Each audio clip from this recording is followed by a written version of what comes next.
Congratulations అండి. Thank you. అంటే మామూలుగా హీరోయిన్స్ రోల్స్ చేయడం చాలా ఈజీ. హీరోల పక్కన గ్లామర్‌గా చేయడం.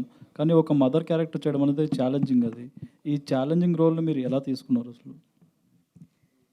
I think first of all ఈ సినిమాలో మనం ఒక మూవీ చేస్తున్నప్పుడు మనం ఐ థింక్ ఆ ఫిల్మ్ని మనం ప్రమోట్ చేస్తున్నప్పుడు it's easier to say hero, heroine, supporting actors, male lead, female lead ఇవన్నీ.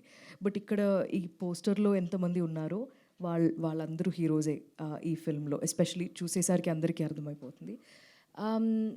నేను అన్ని రోల్స్ని ఒకేలాగే అప్రోచ్ అవుతానండి. నాకు ఇది ఇలాంటి ఒక డిఫరెంట్ అయిన ఒక రోల్ కాబట్టి, నేను చేసి వచ్చిందంతా కొంచెం డిఫరెంట్గా ఉంటుంది కాబట్టి I approach everything the same way. నాకు అలాంటి ఇది ఇప్పుడు నేను ఇలా ఉంది కాబట్టి నేను వేరేలా చేయాలి అలా ఉండదు. బట్ అమ్మ అనే ఫీలింగ్ అది దేనికోసం కూడా అది కాంప్రమైజ్ అవ్వకూడదు. అండ్ ఆ ఫీలింగ్ మీకు చూస్తున్నప్పుడు కలగాలి అనేది was my only goal with 35. అది ఇప్పుడు if that is I think that నందుకే థ్యాంక్స్ చెప్పాలి ఇంత బాగా రాసినందుకు. బికాజ్ ఆ మెటీరియల్ ఉంది కాబట్టి నాకు క్లియర్గా అర్థమైపోయింది సరస్వతి అనే అమ్మాయి తల్లి ఎలా ఉంటుంది, సరస్వతిని ఏం చెప్తుంది, ఏం చెప్పకూడదు, బావతో రిలేషన్షిప్ ఎలా ఉంటుంది, పిల్లల్ని ఎక్కడ పెడుతుంది ఆ అమ్మాయి అనేది. సో ఇటువంటి చాలా చిన్న చిన్న చిన్న విషయాల మీద ఎక్కువ టైం స్పెండ్ చేయడం వల్ల I think Saraswati turned out to be so beautiful. So నాకు యాక్చువల్లీ పని చాలా తక్కువ అయింది బికాజ్ నందు చాలా కేర్ పెట్టి రాశారు కాబట్టి. నివేద గారు, హలో, థ్యాంక్ యూ అండి ఫస్ట్ ఆఫ్ ఆల్. ఎందుకంటే చాలా రోజుల తర్వాత మా అమ్మని స్క్రీన్ మీద చూసినట్టు అనిపించింది. సో మీరు పర్ఫామ్ చేస్తుంటే ప్రతి సెకండ్ కూడా. అండ్ మీ క్యారెక్టర్ ఆర్క్ అనేది స్ప్లెండిడ్గా ఉంది.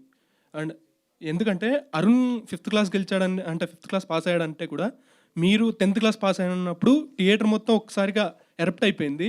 సో మీ క్యారెక్టర్ ఆర్క్ ఈ రేంజ్లో వస్తుందని మీరు ఫస్ట్ నందకిషోర్ గారు చెప్పినప్పుడు ఇమాజిన్ చేసుకున్నారా, లేకపోతే పర్ఫామ్ చేస్తున్నప్పుడు అలా అనిపించిందా?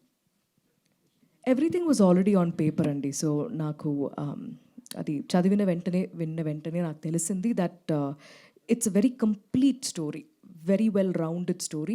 అన్ని డిపార్ట్మెంట్లో అన్ని చిన్న చిన్న విషయంని కూడా పక్కన పెట్టకుండా అది దానిపైన చాలా ఫోకస్ పెట్టి రాశారు కాబట్టి ఆ ఒక వరల్డ్ అనేది చాలా కన్విన్సింగ్ అయిపోయింది. ఇప్పుడు మీరు చూస్తున్నప్పుడు కూడా కెమెరా ఎక్కడ ఉంటుంది లేకపోతే ఇక్కడ ప్రొడక్షన్ ఎవరో వచ్చి చేశారు అలా ఏం మీకు కనిపించదు.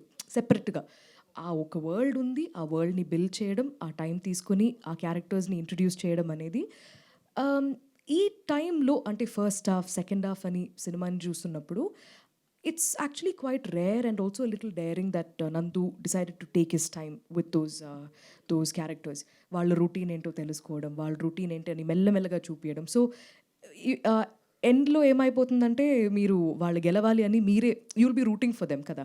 So again it's not just about one character, it's about everything coming together well. And అన్ని క్యారెక్టర్స్ బాగా వస్తేనే సీన్ బాగుంటుంది, అన్ని సీన్ బాగా వస్తేనే మూవీ బాగుంటుంది. So it's never about one person.